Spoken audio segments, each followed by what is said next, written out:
What's up YouTube, and welcome back to the Anabolic Outpost. And yes, I know I might be a little bit late on releasing these for Valentine's Day, but they're still a great treat to make at any time of the year. And of course, they're anabolic, so they're going to fit right into your macros. And you won't feel bad about consuming them, you'll feel better about yourself because you're getting adequate protein consumption. Not to mention though, they're also much lower calorie than a regular cupcake would be. So if you're trying to lose weight, that is also a positive for you as well. And this recipe itself has quite a bit of ingredients, as you were just seeing on the screen earlier. But it's all going to be worth it in the end. Trust me, I think you're going to want to make these. I don't want to waste any more time on this intro because I want to show you all of the ingredients that you will need to make this. Because as you can see, it's quite a few that I need to get through. The first ingredient is going to be protein powder, and I'm using PE Science chocolate cupcake protein powder. You could use vanilla as well, or a combination of the two if you'd like.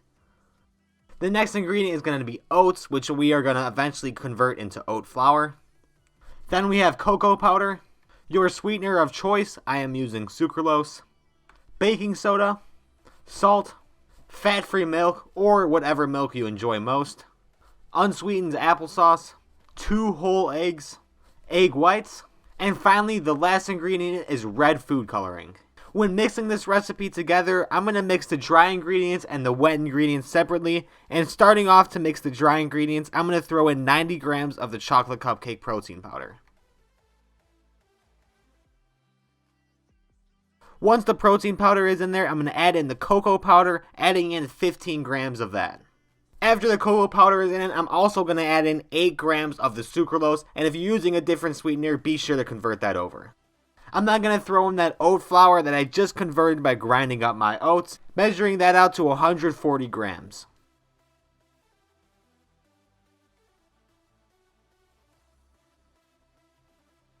I'm then going to throw in a pinch of salt. And finally, the last ingredient is the baking soda, throwing in 8 grams of that. You could then go ahead and take that off the scale and then begin to mix the dry ingredients together. Shouldn't be anything too crazy, but you should see one solid color across the top.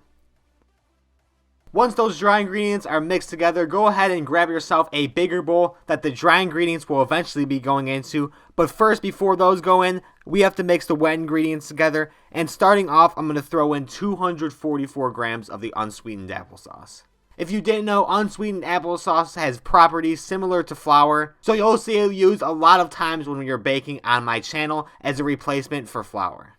I'm now going to go ahead and pour in 115 grams of the fat-free milk, or whatever milk you're going to use, and also pouring in your egg whites, but measuring those out at 100 grams.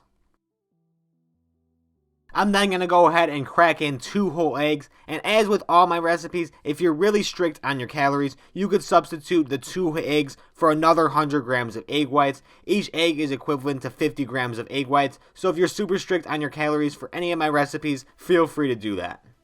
I personally don't see anything wrong with whole eggs for the majority of the population, so that's why I use them in my recipes.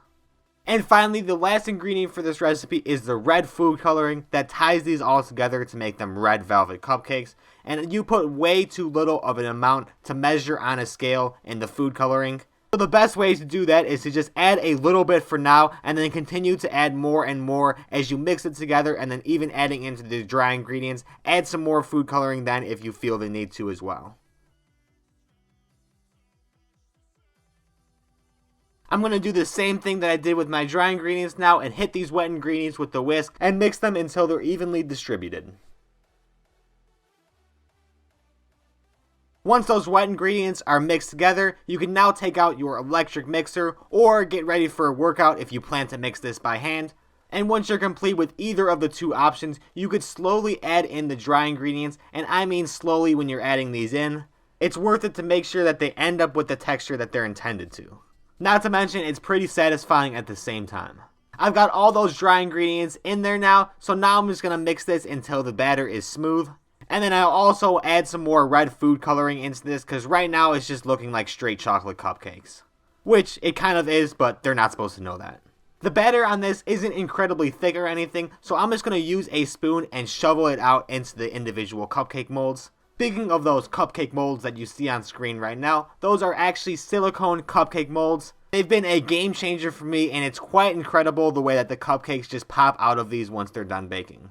They've saved me so much time in the cleanup process, whether having to scrub a pan or even worse, losing out on your product from those paper cupcake molds that have all of the product stick to it once you're peeling it off. Not to mention that they're also reusable. I do have an Amazon link down below if you want to get yourself a set, as well as all of my other kitchen equipment if you want to try that out for yourself. Commission of those also goes to help support the channel as well.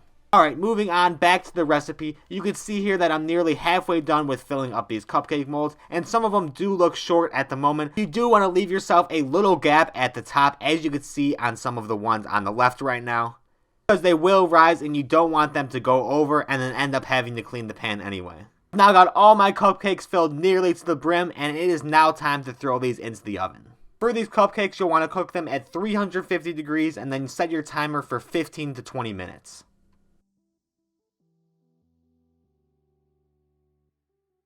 You go ahead and stick a toothpick in these, and if batter still comes out, they need more time. Use the toothpick test to determine whether these are done, but this is what they look like coming out of the oven when they're done, and you're going to want them cool for at least 15 minutes before you even mess with them.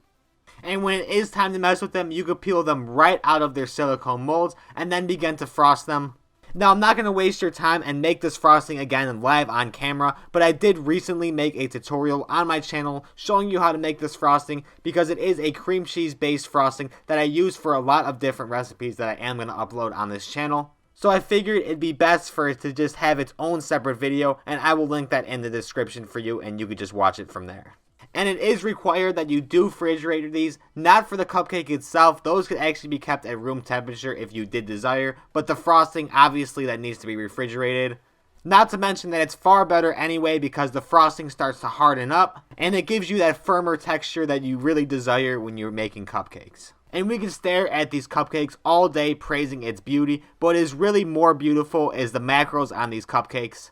I'm just going to go ahead and give you all of the macros at once for the entire recipe, starting out with protein, which is going to be 102 grams, then 146 grams of carbs, only 24 grams of fat, for a total of 1100 calories.